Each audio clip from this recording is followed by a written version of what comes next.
Hey everybody, welcome to a Purple Insider After Dark here, presented by FanDuel, as myself, Matthew Coller, and Manny Hill react to what we have just seen. 3 games on the day.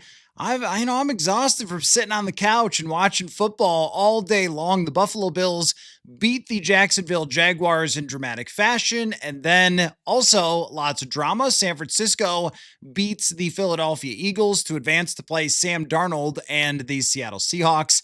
And then the late game, which, if you missed it, was not really worth watching whatsoever, as the Los Angeles Chargers did not fly to New England and lost that game to the New England Patriots. So we can go anywhere you guys want to go. We'll talk about it, what the impact is for the Vikings, and if you have thoughts about the Vikings as well, these matchups that are coming up. We'll take a look at the early lines that we have on FanDuel and go from there. Good evening, Manny. Thank you for joining me late night. So I'm going to do this again probably tomorrow.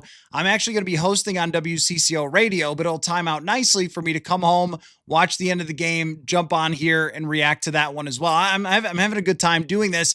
So what did you think today? I mean, quite a dramatic day at the start and a whimper at the finish. Yeah, really the whole weekend, save for this pretty bad Patriots-Chargers game that we just watched, has been nothing short of outstanding. The 2 games yesterday were great, and today was the Bills-Jaguars game was just, I think, was probably the best game of the weekend. Although I don't think you could go wrong with any of the closer games that we've seen. But it's just been great. It's just been a joy. You and I've been kind of texting each other throughout the weekend, having sort of immediate reactions to some of the things that we're seeing. And really 4 of the 5 games that we've seen this weekend have just seen so many wild moments and just impactful moments, narrative building moments for some of these players and coaches. It's been a joy. I've been loving it. So why don't we start out with what we just saw and the Los Angeles Chargers complete no-show against the New England Patriots. I'm not going to lie, Manny, there were a couple moments where I thought, had only the Vikings gotten to the number 3 overall draft pick with Drake May, because as much as it was a tough game for him and their offensive line did not hold up that great and he was pressured pretty consistently, there's a couple drops in there, still Drake May made all the plays that a great playoff quarterback makes. He had a huge run, the absolute dime that he dropped while avoiding pressure and shuffling to the left. If you were wondering if Drake May was just the product of a very easy schedule, which I don't think was really the case. I mean, I think his numbers were boosted by that. You get to play Miami a couple times, you get to play the Jets a couple times and so forth. But when they went toe-to-toe with the Buffalo Bills, they beat them once and then had a lead on them the second time. So I've never thought that what Drake May was doing was anything short of fantastic. But this Chargers defense is very, very nasty, and they've got a really good defensive line. We saw what they did when they played against the Minnesota Vikings, what that defensive line and what the talent on that defense can do. And May just kept going. He took hits in this game. They had a couple of big runs, but weren't running consistently, like dominating the game on the ground and so forth. And he just kept fighting and gets to the end, makes that dagger throw over a guy, a beautiful touch pass. He is everything that the New England Patriots could have dreamed of as a franchise quarterback. And now here he is in year 2. What's frustrating, Manny, is that other teams are making the thing happen that we talk about so much for all those Kirk years, where it's Bo Nix is the number 1 seed on the rookie quarterback contract. The New England Patriots sure spent a lot of money this offseason to bring in Diggs and Milton Williams and all those other guys to build up this team to be at this point. And Caleb Williams, of course, with the Chicago Bears doing it last night and beating the Green Bay Packers. So there are some moments of watching this game where I went, what could have been for the Minnesota Vikings? But it was a heck of a performance by Drake May. It really was, and I think it just kind of showed why he was taken as high as he was and why there were so many people that were so high on him going into the 2024 draft, is because you can see the plays that he makes. You can see the playmaking ability that he has, the athleticism to be able to run and make big plays with his legs, the arm talent that he has, the toughness that I think he plays with. I mean, you mentioned the pressure that he was under all night tonight, and he was still able to make enough plays to put his team in a position to win a game. And obviously, the Patriots defense did a great job against the Chargers as well, and that helped matters. But I think when you have a quarterback that can maybe statistically not have his best performance because of some surrounding circumstances, to hang in there and to be able to make enough plays and will his team to victory, those are the little intangible things that we talk about. And then it doesn't hurt to have all the physical skills that he has as well. And he certainly does. I mean, the mobility and even that throw to the left, which is a touch pass, by the way. Yeah. Right? You mean quarterbacks can do that? Have seen quite a bit of those in the playoffs here. But as he glides to the left, I mean, everything that's there for the athletic part of it, the arm talent, the footwork that is talked about so much when people talk about footwork with, someone like Drake May, his offense at North Carolina was kind of just drop back, find somebody or scramble. And you could see how much he's advanced. And the thing that I keep coming back to with the 2024 draft class is just how many more passes all these guys have gotten to throw than JJ McCarthy. He is still not thrown his 250th NFL pass. And Drake May now has an extra playoff game to go along with an entire season of play, a half a season last year, an entire offseason where he was healthy to get ready to improve, and then everything that they were able to put around him. And not to mention that he is a better prospect than JJ McCarthy ever was. And that's the gap of being drafted number 3 overall versus number 10 overall is that the NFL has spoken. Like, he was the better prospect.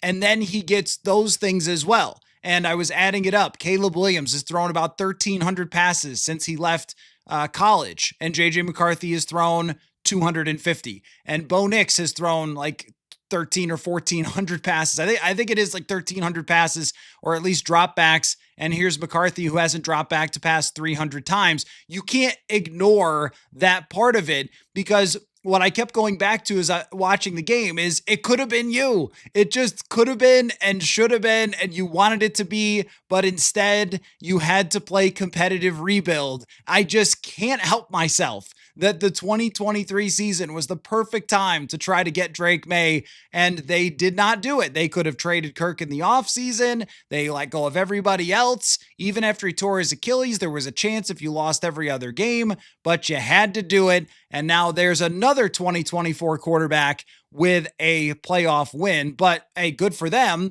They did it the right way, right? Like, tanking's so bad, I would never lose a game on purpose. But here's the New England Patriots who end up getting this guy and then building around. And we can't ignore the incredible job that Mike Vrabel did in rebuilding this team and coaching this team after they were just completely unserious last year.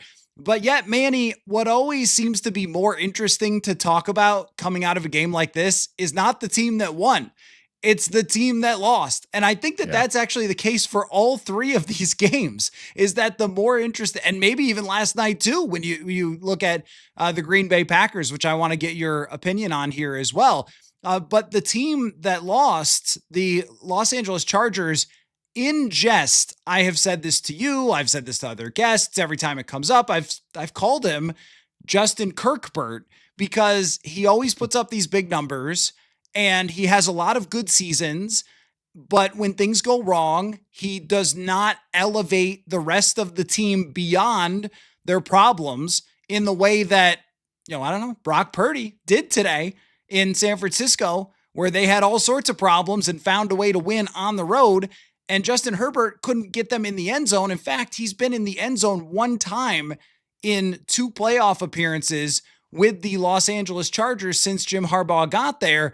And I mean, at some point, it does filter back to the quarterback. But at the same time, it's not just him playing out there by himself. He's got 2 backup tackles. They couldn't really run the football. I think that their weapons are good. He needed to find a way to do something, and there was really just nothing. He was under pressure and could not make anything happen in this game. Like, do we think it's fair, Manny, to start saying about Justin Herbert that there is a ceiling on what he can be? I think if we're talking about, maybe from a mental standpoint of playing that position, probably. Um, the thing that makes it so frustrating with him is that he's got all of the physical tools that you want from a franchise quarterback. He's got the size, he's got the arm strength, he's got the athletic ability to get out and run if he needs to. He has all the physical tools that we're praising Drake May for having, but Drake May just seems to have there's just something up here that Drake May seems to have that can kind of handle adversity a little bit better.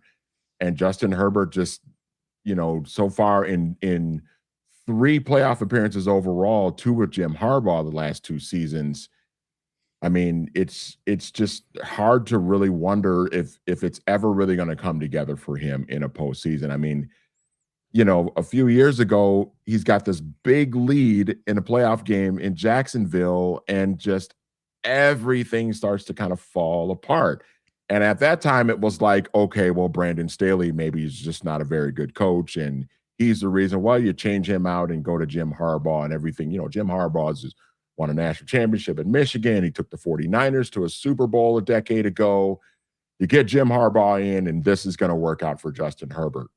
Well, now you've gotten two playoff seasons under Jim Harbaugh, and it's still kind of the same thing. And honestly, it's been kind of worse than what that first playoff appearance was like, because now this has just been complete 2 straight years of just no-shows, complete no-shows, not necessarily a meltdown of blowing a big lead like a few years ago. So I don't know. I mean, at some point when it seems like you're trying to provide that franchise quarterback with everything possible and nothing is really changing, you do kind of have to wonder, like, where is this really going to go? Now, obviously, they've got him signed to this big contract, so they've got to try and see this out. He's still relatively young, so they got to try and see this out and see if something can come together over the next couple of years. But yeah, you can't help but to just wonder, like, where is this really gonna go? How much potential of the Chargers going on a Super Bowl run with this guy at the helm are we gonna see? And that's the hard part about Justin Herbert, because when we look at quarterbacks who have been similar to him, usually the idea for the franchise is you just keep swinging and eventually they'll break through. And sometimes if you move on from that guy too early, he ends up breaking through somewhere else. So what is it about Justin Herbert that is that limitation? And, you could say the same thing about Kirk, who always hovered around a top 10 quarterback. I think Herbert is clearly more physically gifted than Kirk Cousins, but I don't think that their production, when you look at them like side by side, would look all that different. And you would expect, well, okay, this is a guy, because of his height, because of his arm strength and so forth, that could elevate a team when they're having problems, that could elevate a team when they have a matchup that's maybe not that great, or when they have to go on the road or whatever it might be. And he just hasn't been able to do that.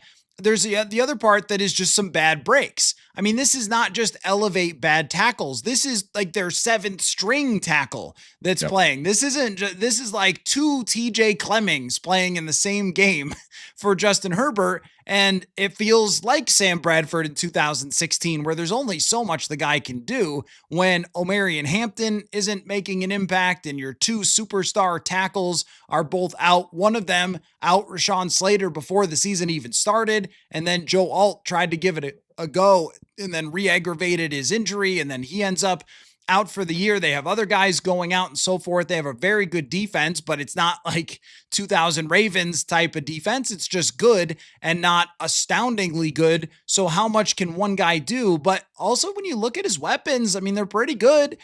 Quentin Johnston has come along. Lad McConkey's a good wide receiver. They've developed Aronde Gadsden into a good player, and Keenan Allen dropped one that hit him right in the hands tonight. But Keenan Allen was at the top of the list for targets and he still has something in the tank, and yet you can't consistently move the football. And I think part of it is that he is not a difference maker at all with his legs.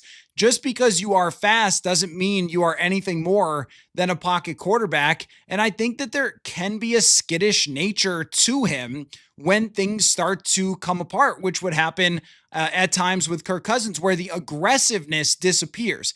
That's what I thought would happen when things were going wrong with Kirk when he was getting pressured, is he would stop pushing the ball down the field to Adam Thielen and Stephon Diggs. And that's where, Diggs in that 2019 playoff game, that's what today reminded me of was, yeah, your offensive line's getting beaten by the 49ers, but you're not being aggressive at all. You're just, underneath stuff, and not pushing the ball down the field really at all, I think is what Justin Herbert has done when these games kind of go this way, which leaves you with, like, is this guy really good enough? And then there's another example too, Manny, and I know that there's mitigating factors here of injuries with Tua, but it's a little similar in that, Tua had a couple of seasons that were really good and one season that was really great, and that was their chance. And they went to Kansas City and they froze to death and they lost the game and they missed their window. And I wonder about that with this team and Jim Harbaugh, because you don't necessarily hire Jim Harbaugh to be your coach for 15 years. You hire him to be your coach to win right now with your franchise quarterback. And I'm not saying that they should tear it apart. Their team is too good. They're going to be back. I have no doubt that they're going to get more bites at the apple. But it kind of does feel like, Manny, that they had built for these 2 years when Harbaugh got there, and now they have nothing to show for it. Yeah, it's kind of like, it's kind of, to use a little bit of a basketball analogy, it's kind of like you make the change at coach at the right time when it feels like you've gotten really stagnant and we're just not going to get over the hump with this coach. We need to get somebody in who's got a proven track record of winning at a high level, and he's going to be able to take this team over the hump. And I think that was the idea of bringing Jim Harbaugh in, is that, okay, Brandon Staley got us to the playoffs, but it was never really going to be more than 9-8, 10-7, and being one and done in the postseason. And so you get a guy who's just won a national championship, who had coached in a Super Bowl with the 49ers. And it's like, okay, well, this guy has a track record of being able to get teams over the hump, because that's kind of what Jim Harbaugh did in San Francisco, where that was a team that was talented, but they were just middling or just not performing up to their ability. And then he gets there and they go to the NFC Championship game in his first year, and then they're in the Super Bowl in his second year. And the other thing with Jim Harbaugh too that makes this really, interesting is Harbaugh has a bit of a history of being successful, but he also has a history of kind of wearing out his welcome a little bit.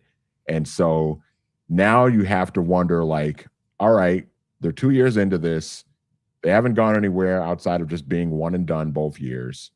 How long before Jim Harbaugh starts to wear out his welcome a little bit? And then at that point, are you ready to kind of tear this thing down and start over? How many more years of this do they really have? Of, how many more opportunities, how many more bites at the apple are they going to get at this? Is it like next year and that's it?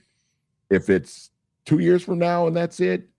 And then if you still haven't gone anywhere, then what do you do? Because then things might really go left with a guy like Jim Harbaugh, and now you're probably blowing things up at that time. So next year, I think, is going to be really fascinating to see how things go, if they can kind of bounce back, and I think what's really disappointing for them is this was an opportunity this year with Kansas City kind of falling off this year. This was a real opportunity for them to kind of step forward and potentially go on a run. We talked about how Josh Allen's going to have this shot. You get the team that's been dominating your division for the last 7-8 years, and they have a down year. That's your window. That's your chance to really take advantage of that. Now, the Broncos appear to have taken advantage of that. We'll see what happens with them next week against Buffalo. But the Chargers seem to have had this opportunity now. And, you got to wonder if they're going to be able to take advantage of it. I mean, next year, they could make a pretty good case that most of this roster will come back, that they're not supremely old, their weapons will return, and their tackles will come back. But let's just say it to say it, Manny. If the Los Angeles Chargers of Los Angeles called you up and you were Kwesi Adolfo-Mensah and Kevin O'Connell, and they said, all right, we're going to make Justin Herbert available. He's always banged up. Well, I mean, internally, they're not saying that to you on the phone, but he's always banged up. He can't come through in these playoff games, and his contract is kind of out of this world. And we just think that Jim Harbaugh, a crazy person, would rather have JJ McCarthy. Let's make a trade. Let's just say it before we move on to the other games. Cause I saw, everybody's talking about like, oh, well, now that Herbert's failed, could he be on the block? So what is the offer? Like, what would you be offering to the Los Angeles Chargers for Justin Herbert?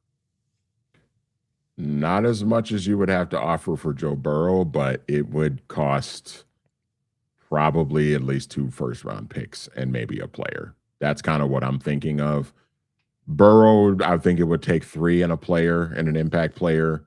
I feel like you can get Justin Herbert for probably 2 and, a sort of mid-ish impact player on your roster, and you could probably get it done. But what will make it tricky is the contract, and I don't have the numbers in front of me. Maybe you do, but like that could maybe complicate things when you're already have a roster that's kind of expensive right now, and you can, you got some flexibility. You can restructure some guys and maybe cut some guys and free up some space and try and make it work. But it would be a challenge. And then the baggage of what he has not accomplished yet is going to be coming with him, and all of the narrative question marks that are surrounding him are going to come with him as well. And then at that point, you see the physical talent, but then you kind of wonder, well, why are the Chargers ready to move on from him at 27 years old with the big contract? And he's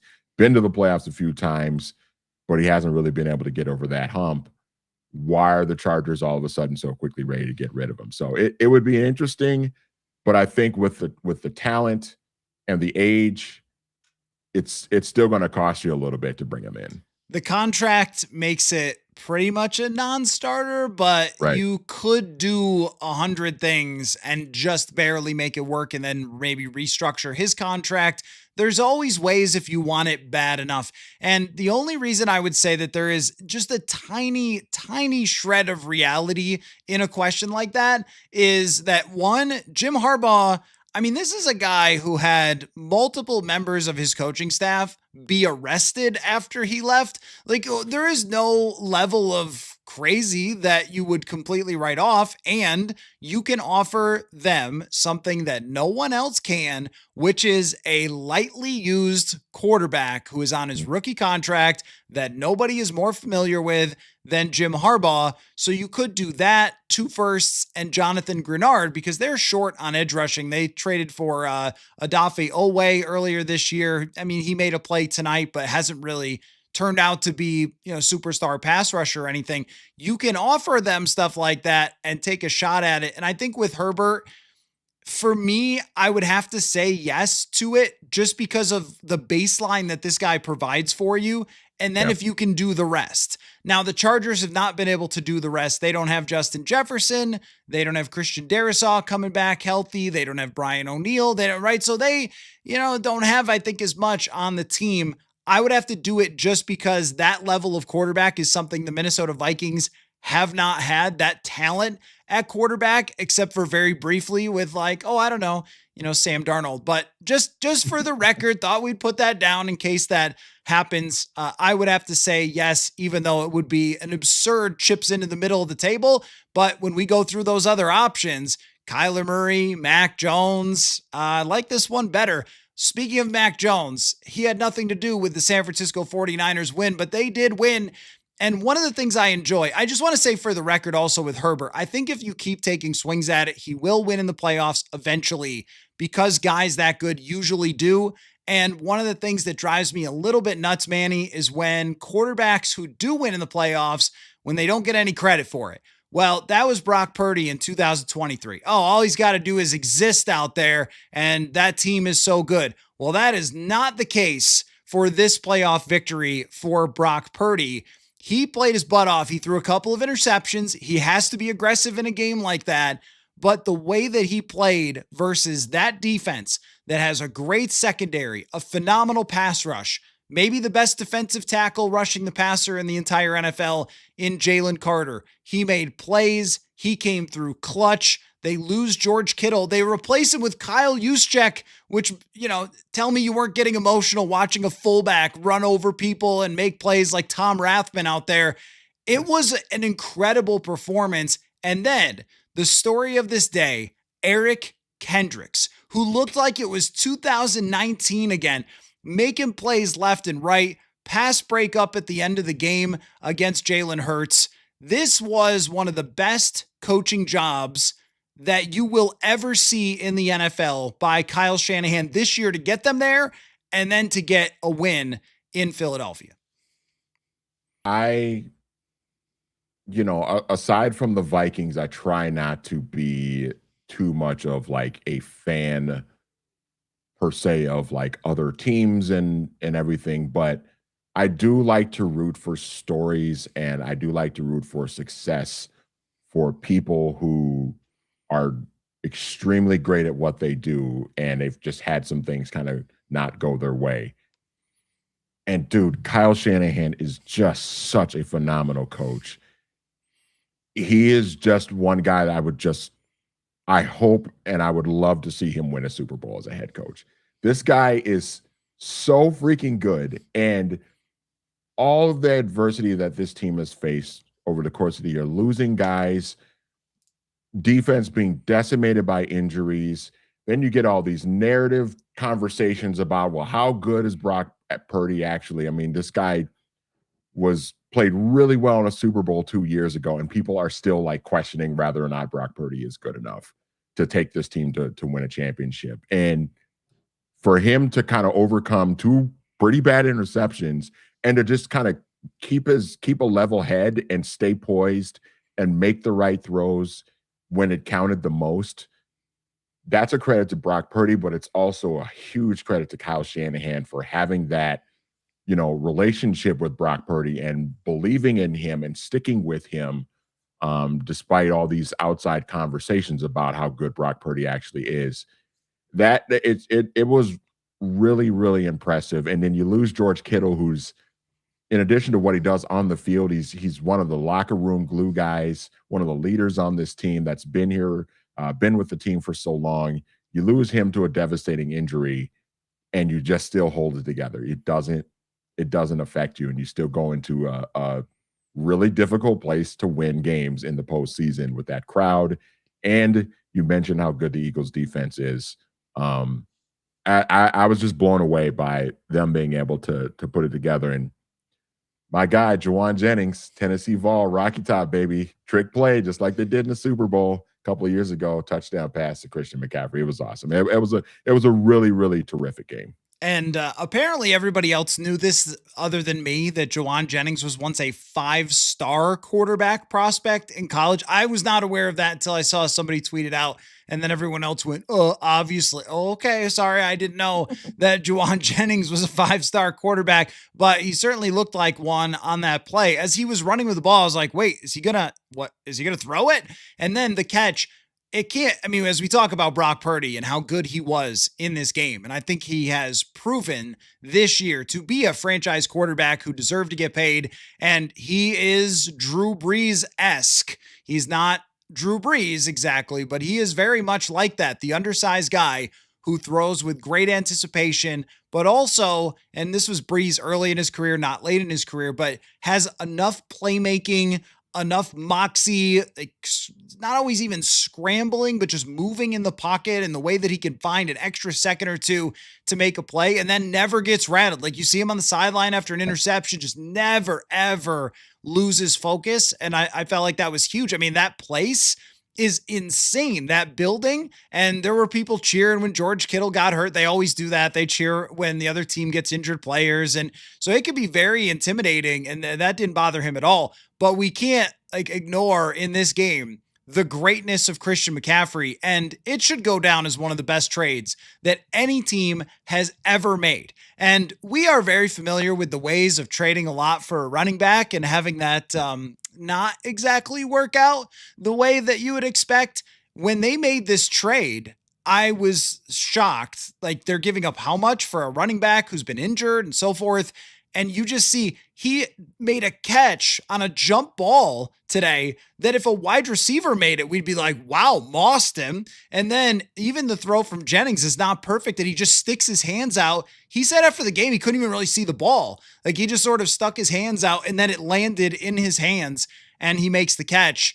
That weapon that they have is a separator for them. And it has been over the last couple of years. Whenever Christian McCaffrey's been healthy, they have been a great team. And this was a huge game for him. They now open up. But here's the other storyline here is that the Rams were going to play the Seahawks if Philadelphia won the game.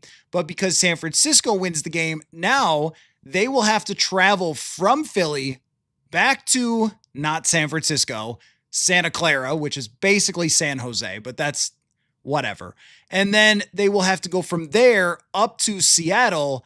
I once saw the Vikings do this, going to New Orleans, upsetting New Orleans, coming back to Minnesota, then flying to San Francisco. It is not an easy thing to do, no matter how well coached your team is. And now without George Kittle. So they're opening up as 7.5-point underdogs on FanDuel to Sam Darnold's Seattle Seahawks. And the Seahawks just kind of beat their face in a couple of weeks ago. It's not going to be an easy matchup, but when you go to the Super Bowl, we know this, Manny, you probably have to get a little bit of scheduling help. And this reminds me a little bit of the Giants beating the Vikings and then going to Philadelphia. And then they weren't able to do a whole lot. If Kyle Shanahan can even get a competitive game in Seattle, it would be impressive. The history of this, winning in emotional fashion, pulling off that wild card weekend upset, it usually doesn't go that great for the team that pulled it off the following week, as the Seahawks have been just sort of sitting at home and watching the games.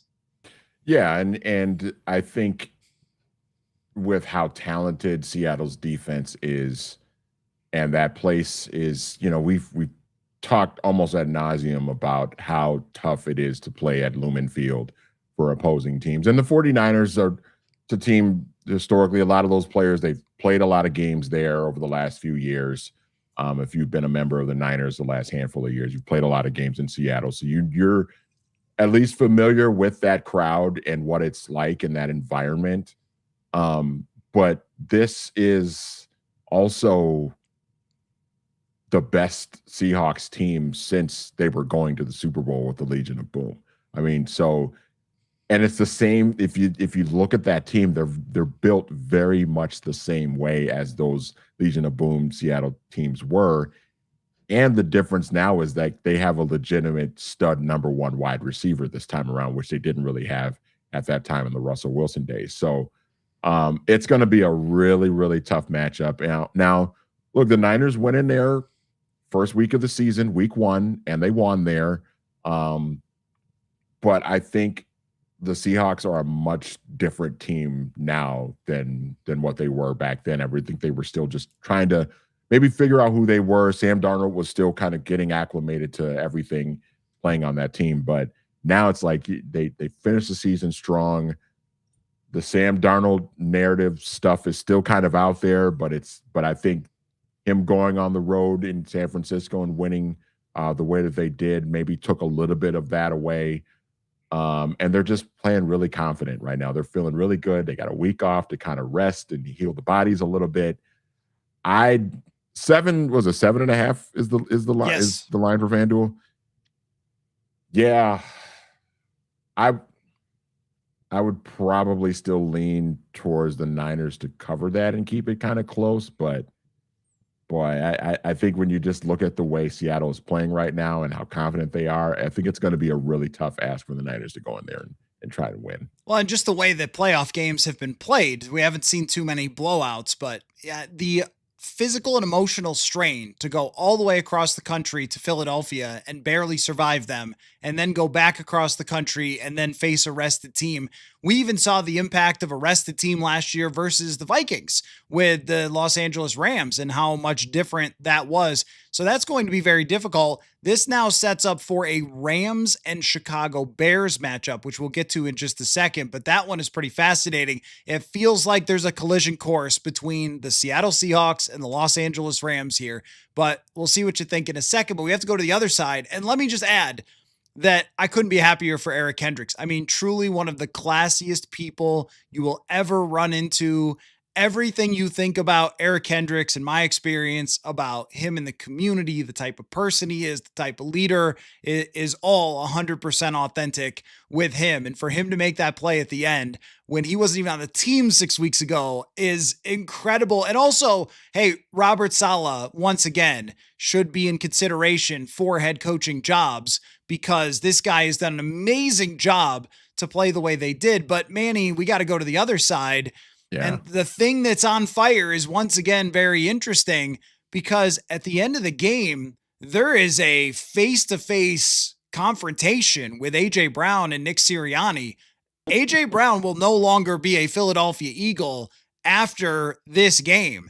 And when I look at Philly and the way they play without Lane Johnson in there, and the amount of money that Jalen Hurts is still owed and the drama that sort of ensued there and some of the pass rushing that they haven't been able to get really together from the outsides. The interior is good, but the edge rushing was just not that impressive.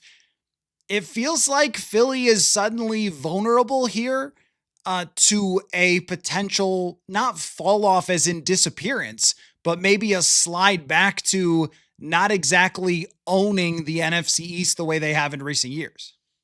Yeah, it kind of now, I mean, we know Howie Roseman's one of the best front office executives in the entire league. He's done such a great job for so many years, orchestrating 2 Super Bowl championship teams, 3 teams that have gone to the Super Bowl.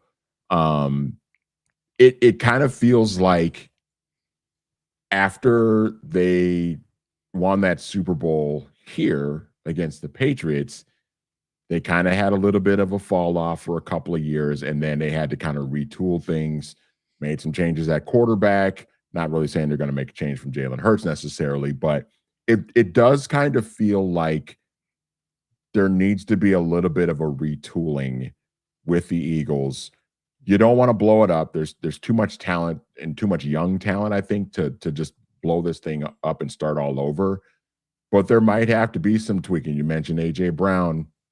It just kind of feels like maybe that just relationship overall has just kind of really frayed, and it's probably best for both parties to just move on. Hey AJ, it's been great. We won a championship with you. Appreciate all the production, but it's just not working, and it's time to move on. You still have Devontae Smith. You still have Dallas Goedert and some of these other guys that can still contribute to you offensively. But I think it's going to take some retooling.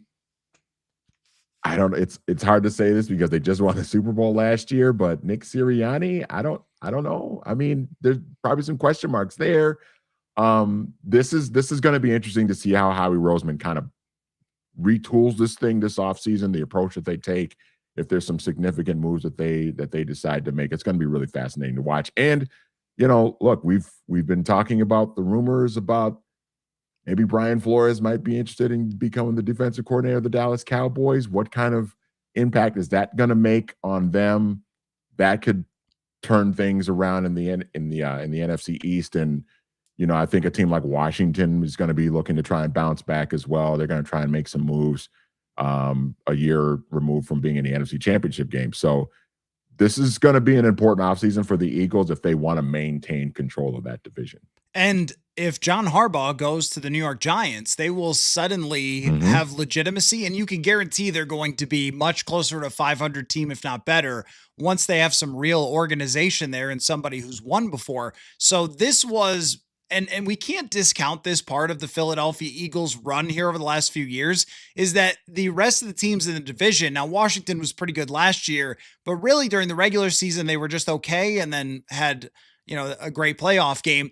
But I mean, overall, those teams have kind of handed Philadelphia this run, and that might not last as long as it has so far. And with just the salary cap situation, if you look, I mean, they've really pushed a lot of money down the road that eventually that bill is going to come due. And the thing is about AJ Brown is he had a bad drop today.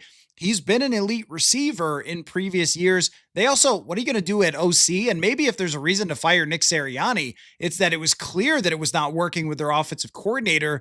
And I'm reminded of Ed Donatel. I'm also reminded of the time that John Harbaugh fired their OC and hired Jim Caldwell and went and won the Super Bowl. Like sometimes that's necessary. And yet they just wrote it out and kept saying, we'll get it together. We'll get it together. And they were not able to do that. And now I think that there's going to be some serious changes there, but start the bidding for where AJ Brown ends up next year, because there's no way after it was as tense as it was that you could keep going with that.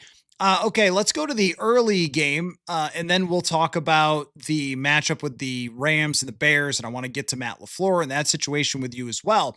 But the early game, Manny, it's pretty simple to me. This is Josh Allen's time. He played as great as you could play. This was John Elway out there. I mean, he completed 75% of his passes. He ran 2 touchdowns. He suffered a hand injury, a leg injury. He's dealing with a foot injury. I mean, he got beat. That Jaguars team is nasty, and he got beat up, and they did not run the football all that effectively, which they had done all year long. The big question was, can you really just put it in the air for him? And when they needed it the most, he found Brandon Cooks deep and put the dagger in him with an 11-yard QB sneak, and then maybe a little bit. Now, I saw people debating it about, hey, do you just get into the end zone or do you kneel down first, then try to get in? I could see an argument either way. I think you got to make sure you get the lead. So wasting it down, if something happens, if you fumble and then you pick it up or you lose, I don't know, you commit a penalty, then you've wasted it down and moved yourself back. I didn't love that argument. Like, just get the lead and then go play defense and hope that Cam Little can't kick it from 70 yards or something.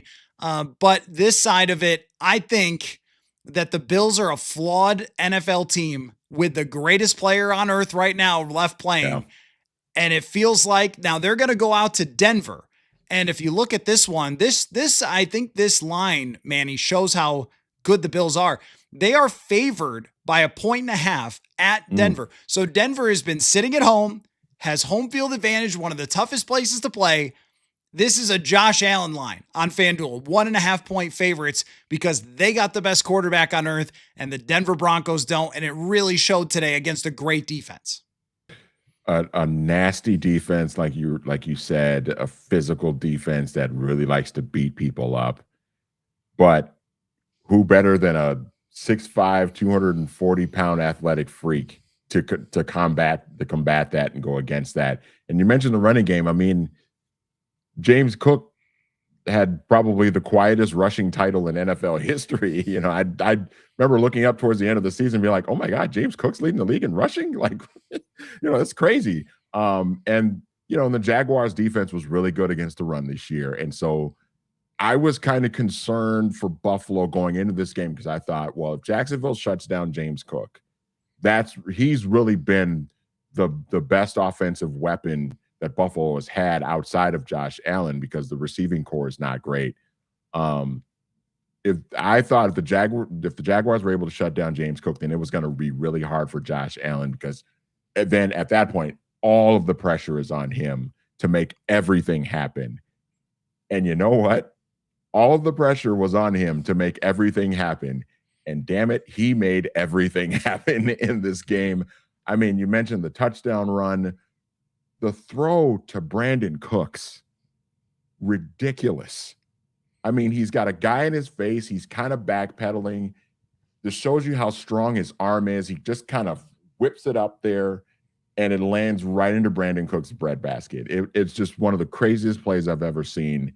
And then the QB sneak to get down to the one that we initially thought was a touchdown is just nuts. This guy is outer worldly, and we might be looking at a situation where it's just one guy carrying a team to the Super Bowl. And depending on who they get, if they get there, and depending on who they get matched up out of the NFC, Seattle, the Rams, whoever, it's going to be a really, really compelling matchup. So I'm kind of rooting for it, because I think when you can see a quarterback just become kind of Superman, become a superhuman force, kind of like what Cam Newton did in 2015 with the Panthers, where he was kind of everything that they had. They had some weapons, but it wasn't like he was just had this great array of just great wide receivers to throw to all over the place. I mean, it was just throwing to Ted Ginn, for goodness sakes. But, this kind of feels like the same thing, where it's just one guy putting a team on his shoulders and just dragging them to the promised land. And if there's a guy in the league that can do it, it's number 17 in Buffalo. Yeah, similarly, the tight end was the best receiving option that Cam Newton had. See, I've been thinking about a Peyton Manning comp, which, of course, running ability is a little bit different for Josh Allen than Peyton Manning. But remember all the tragedies in the playoffs that Peyton Manning had. There was the one in Miami where they missed the field goals. They got blown out by the Jets. There was a bunch of them. And then eventually things went his way and it clicked. And that version of things going his way is no Burrow, no Mahomes, and no Lamar Jackson. And it's Bo Nix.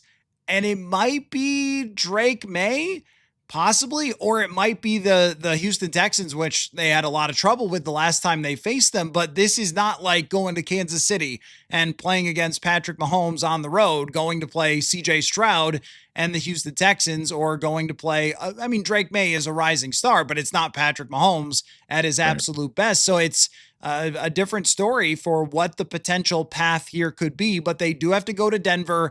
And I think the advantage is, and what we saw from Jacksonville, if there's a criticism to be had there, a great season for Jacksonville. Liam Cohen did a phenomenal job. I think everybody agrees with that. It's that they got KOC disease in the middle of the game and forgot to keep running the football. And then when they sort of attempted to circle back to it, it was almost too late. Like the Bills had made their adjustment. They were pounding their face in, then they got away from it. They made some mistakes with some interceptions and with just some 3 and outs and unsuccessful drives, trying to lean too much on their quarterback. And then they were like, oh yeah, we forgot to run. Let's go back and run again. And it really didn't get going. Still, overall, a good game played by Trevor Lawrence. Maybe similar feeling to Justin Herbert in his career, where you just feel like there should be another level to him. He didn't play great from the start of this game. With Lawrence, he's always been a bit of an enigma for me, Manny, because he has these stretches where he's just great, but it really feels like sometimes he just decides where he's going with the football and just throws it as hard as he possibly can into that general area, and that's what he's doing. And even the drop at the end that turns into the interception, it's a good play. I couldn't quite tell how much Trey White got his hand in there, but he doesn't make the catch. It's sort of that McCarthy thing we talk about, where the ball is going so fast, he throws it so hard that if it doesn't stick in the guy's chest like a spear, that they do drop passes and you see these deflections that turn into interceptions. But overall, they played a really good game. They had the lead at the end. Liam Cohen, I think, coached overall a pretty good game, even though I thought he did get away from the run a little bit there. The Jaguars are probably the one team from today where the loss, you're not talking about peril, you're not talking about blow it up, you're not talking about big changes. That team's going to run it back, and they're probably going to be pretty good again. But I think the only thing that this does is just leave a little bit of that question about Trevor Lawrence of, is there another level to him, or did they kind of just work the offense, maybe get some bad teams down the stretch? They destroyed the New York Jets when they had already stopped trying, things like that. They did have a win in Denver. So I'm not saying it was a fraud season. It was a good team. It was a good season, but he always just leaves that little bit to be desired. Yeah, and he's another one of those guys, like what we talking about with Justin Herbert, where you could just see the physical tools. They're there. He's a terrific athlete. He's big. He's got the strong arm, but it just feels like there's just something up here that's just not quite where it needs to be in terms of just being able to handle the big moments and be able to make the right play at the right time. And you mentioned kind of the fastball that he's throwing in. It's that understanding that, Trevor, you don't have to do everything. You're not in a situation that Josh Allen is in where you literally have to do everything. You've got some good talented players around you, and sometimes the easy play is the right play. You don't have to be Superman. And yeah, it kind of felt like you said, going away from the running game and putting it all on Trevor Lawrence's shoulders was just kind of a lot to ask of somebody like him, who's granted physically talented, but really hasn't shown the ability to just kind of handle that kind of weight on his shoulders yet. Um, and so you do kind of wonder about that. But what they've done on defense has just been really phenomenal. Just how big and physical, and the way they take the football away too at times. They've done a lot of that this year. They've got something going. I think Liam Cohen's a really good coach. I think Doug Peterson getting there a few years ago, I think, took them out of the abyss that Urban Meyer had essentially left them in, and that kind of served us. He kind of, I think Doug kind of served his purpose of just getting them out of that, whatever that was with Urban Meyer. It's just a disaster. But I don't think he was ever really going to get them to this point of where they were like really serious and a really good, strong roster.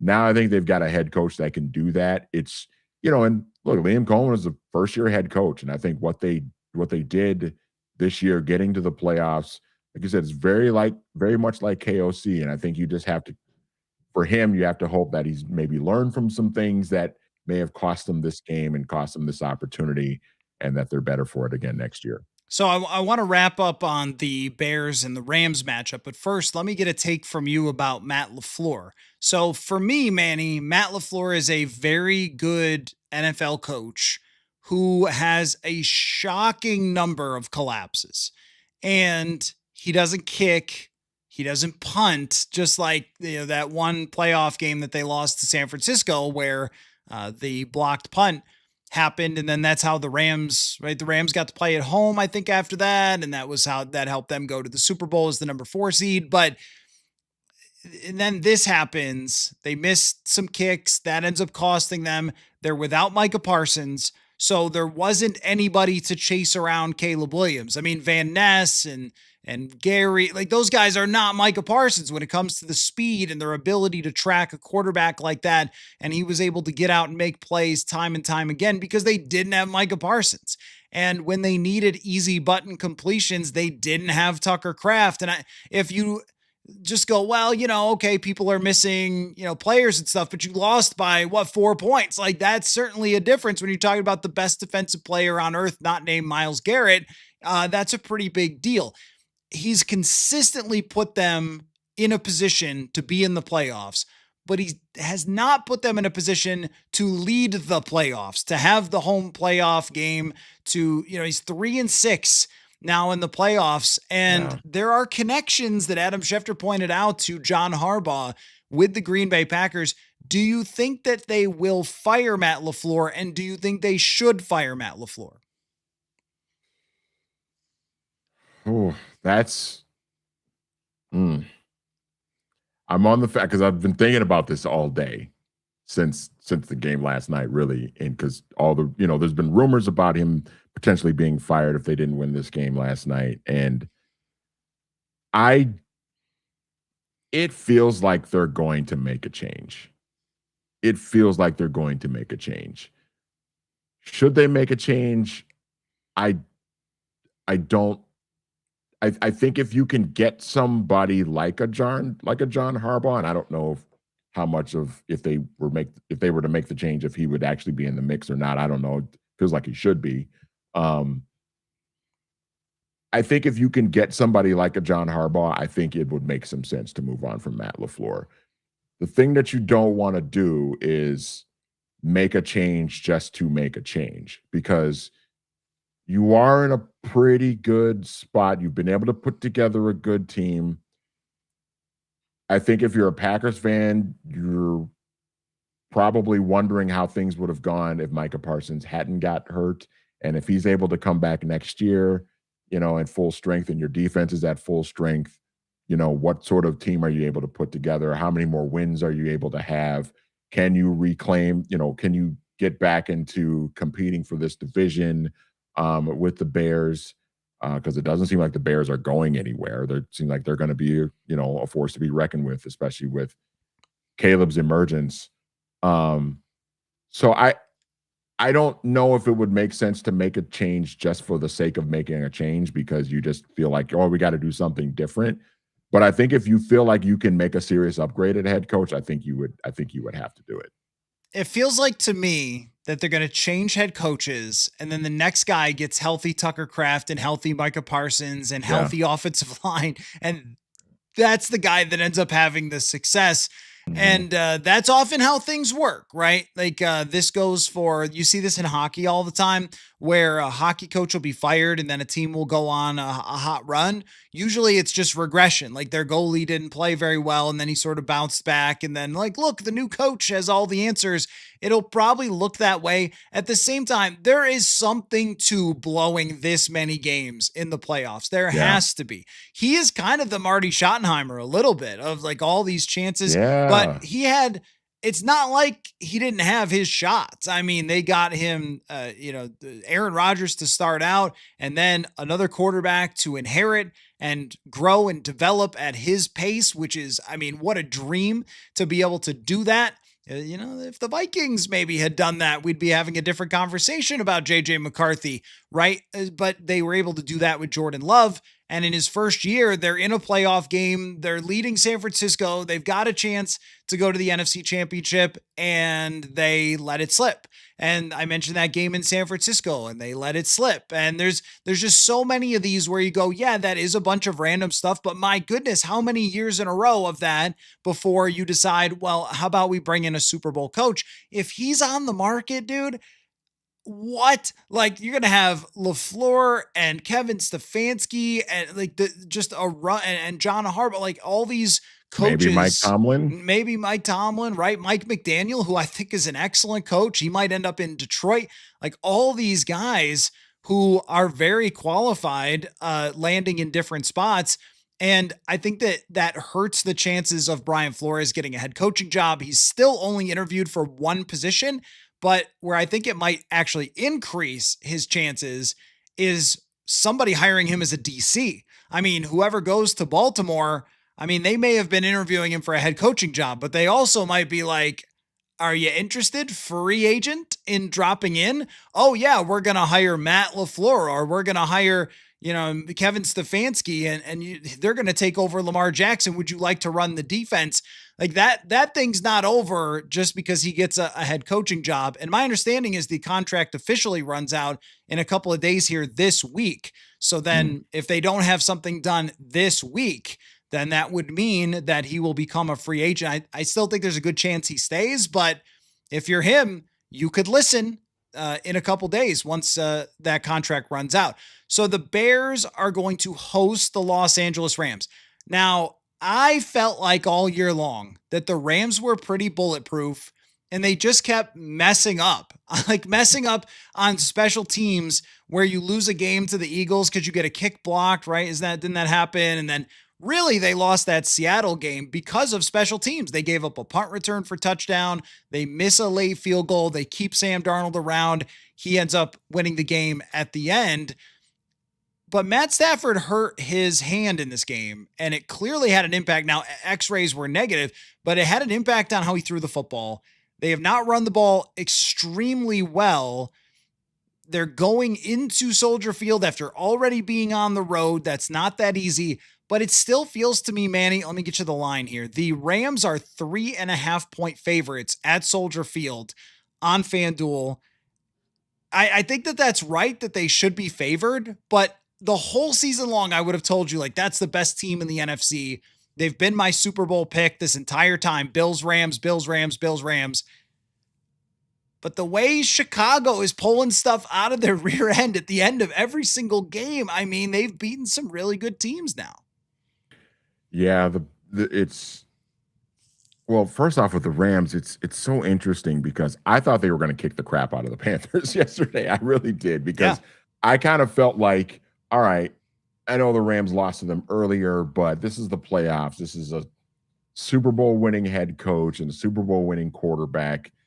They're going to learn from, maybe some of the mistakes they made the first time around against the Panthers, and they're going to go in and take care of business and kind of obliterate them. But I don't know. It was like something with the Panthers, they just really pushed the Rams to a level that kind of makes, if you're a Rams fan, you're kind of uncomfortable in that game because you're like, are we really going to lose to this 8-9 division winner again? Like, and our season is done just like that. So I don't know. I mean, this thing with Matthew Stafford and the finger is going to be really, really interesting to watch, and how he's able to sort of handle the football, being able to throw the football. Who knows what the temperature and the weather is going to be like at Soldier Field? That could have an impact on a team that is, granted, very good on defense, but really kind of built with what they're able to do offensively with their passing attack. And if they're in a position where they can't really rely on Matthew Stafford to deliver the football down the field the way he normally wants to, and they have to kind of lean on Kyron Williams and try and lean on Blake Corum, well, those guys kind of struggled against Carolina yesterday. And if you're not able to establish a run game, and then you're telling Matthew Stafford, all right, Matthew, you got to throw us to victory again. You kind of wonder against a team like the Bears if they're going to be able to handle that in potentially, adverse weather conditions too. So that's going to be fascinating to watch. I still kind of lean Rams in this one because I think they're still, even though they might be a little bit banged up with Stafford, they're still, I think, the better overall team. But it's going to be fun. I mean, that Soldier Field crowd, they were rocking last night. They're going to be rocking again for this matchup. I can't wait. It's going to be fascinating. It's so funny because when you said yesterday, I was like, no way that game was yesterday. That game was weeks ago, Manny. That's what it feels like. But this matchup, it's the D line of the Rams chasing around the guy who now is very, very difficult to sack. That is, Happy Gilmore. Happy learned how to putt. Like, that's what, like, we saw all this stuff from Caleb Williams last year, but he took 68 sacks. So it's like, you're not going to be able to, consistently succeed. And then Happy learned how to putt. He learned how to stop getting sacked and has been a different player. That secondary of the Rams, very vulnerable in that game against Carolina. They could not cover Tedero and McMillan. They could not cover Jalen Coker. And now the weapons are even better. And Colston Loveland, I'll just keep saying it, Manny. On draft night, I was like, really, a tight end? Don't you have a tight end? And wrong. And not only that, not even the guy that people had as the number one tight end on the board. Right. Everybody was looking at Tyler Warren. It was like, well, if you're going to take a tight end, why didn't you take Tyler Warren? It's like, who's this Colston Loveland guy? And Tyler Warren's really good, but they ended up, kind of bucking the draft boards there and going with Loveland, and he has become a monster. Burden is a great contributor. We know DJ Moore is fantastic. They might be hard to cover, and I think he can scoot away from the pass rush of the Rams that's been so dangerous, but they rebuilt this offensive line for this purpose, so they can be a little scary offensively. It's who's going to cover Puka Nacua, how, and they will not be able to pressure Matthew Stafford. Carolina couldn't do it. They won't be able to do it. And the one thing that does drive me crazy watching the Bears, just like with Ujiro Evero, where they just played back and kind of let the Rams do whatever they wanted at the end of the game, they do that with the Bears. It feels like every time I watch them in a clutch situation, they're just playing back. And it's, it cost them against San Francisco, and it's almost cost them in other times. And I really trust Anthony Barr's opinions on Twitter, and he's been sharing them a little more. And he's like, who's going to be the next DC of the Chicago Bears is what he said the other night, because he just can't stand watching them play defense. They don't send extra pressure, but that's when the Panthers had some success in the middle of the game. So that matchup, I think, is fantastic. at Soldier Field, the atmosphere, the cold, it's very much a Stafford legacy playoffs. I mean, you go to a second Super Bowl. He was already, I think, a Hall of Famer after the first one and the numbers he's Yeah. put up and so forth. You go to another one, and Matt Leinart declared him top 5 quarterback of all time if he goes to another Super Bowl. I don't think that is Not sure about that. not quite. No, I don't think so. But certainly he will move himself up into a different echelon if he is able to do that. So for the rest of the week, we're going to have a press conference at some point this week, the end of the year press conference. Right after we have that, myself and Dane Mizutani will do a podcast breaking down everything that was said by the Vikings brass. Any breaking news will be here ready for emergency podcasts and lots of guests and everything else. And we'll go forward from there. So tomorrow night, the plan is to do something similar, at least for myself. Manny, maybe you should go to bed because I think it's a work day tomorrow, but I'm going to be hosting on WCCO radio until 9 o'clock. But then the plan is to come home and then react to the playoff game. So, yeah, no, football, lots going on there. I appreciate your time and the adjustment of your schedule, Manny. And we will talk to you later on this week. Thanks, man. You got it. Football.